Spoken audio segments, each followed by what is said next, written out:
on to our top focus in this edition. As the bullet train project moves ahead, India is seeking Japanese aid to facilitate development of the northeast region, including the state of Arunachal Pradesh. Predictably, China has objected to the same, even describing Japan as a third party in this matter. Take a look at this comprehensive report. India's invitation to Japan to participate in the development of the northeastern region has China straining at the bit. Without referring to Japan by name, China's foreign ministry slammed India's invitation. We believe that any third party should respect the efforts made by China and India to settle the disputes through negotiations. And any third party should not meddle in the disputes between China and India over territorial sovereignty in any form. China's response flows from its claims to Arunachal Pradesh, which it describes as South Tibet.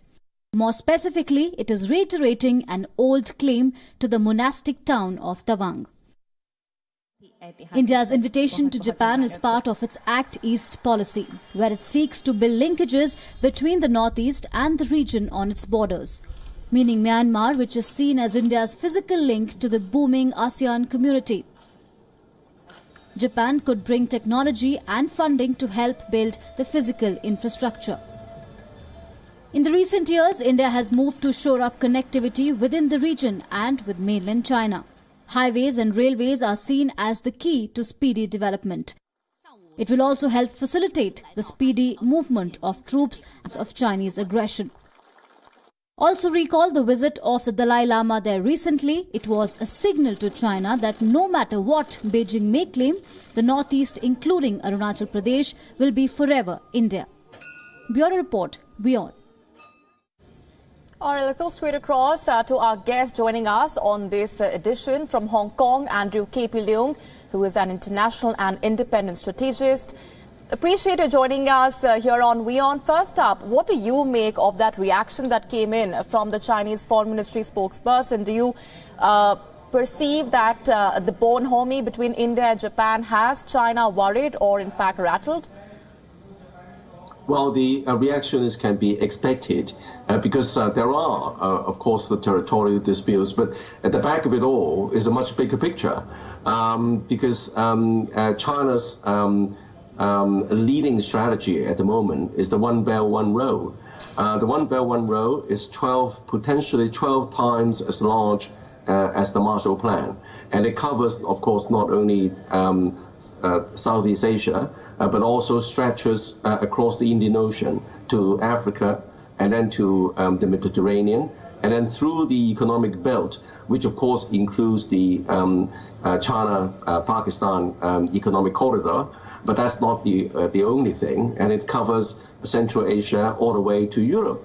This is China's pivot away from over-reliance on the Asia-Pacific as a counterweight against America's pivot to Asia.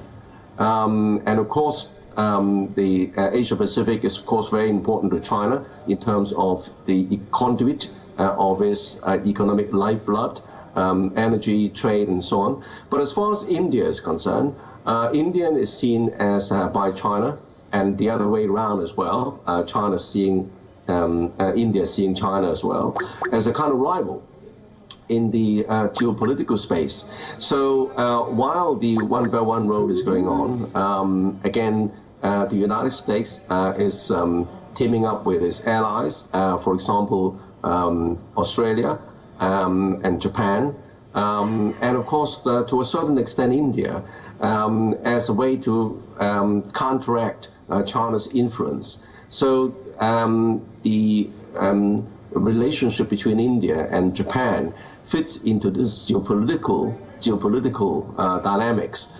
So that's the background. But of course, China cannot say that immediately, and of course the immediate worries are the continuing territorial disputes, which of course have been lasting for a very, very long time.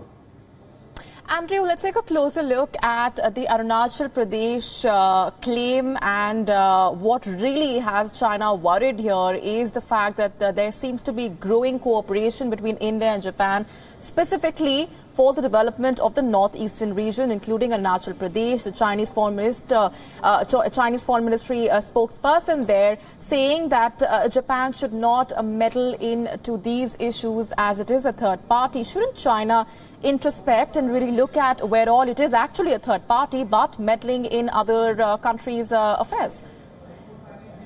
Well, of course, Japan is a big country. I mean, after all, it's the third largest economy in the world, and is a very, very strong ally of the United States.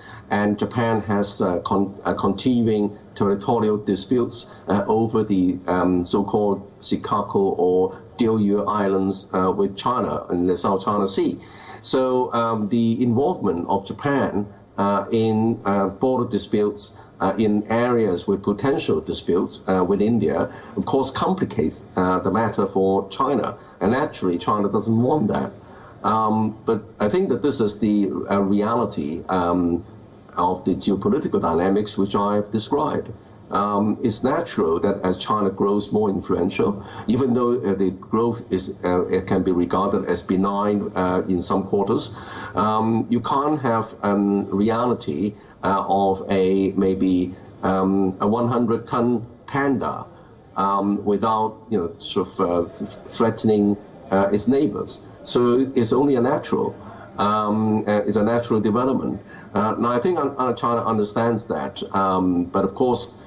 China doesn't welcome the involvement of Japan, but as far as Japan is concerned, Japan wants the balance against China as well. So I'm afraid that this is the reality of the situation. The reality of the situation, but do you see these developments as long expected lines? Also, the relation that we've seen only deepening between India and Japan, the growing bonhomie, is that also long expected lines? I think inevitably, as China rises, the need to balance against China again grows. I think that opens up an opportunity for closer relationship, strategic relationship between India and Japan.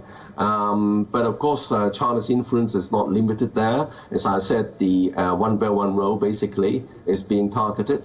The One Belt One Road is 12 times the size of potential size of the Marshall Plan, and is part of China's global connectivity, economic connectivity.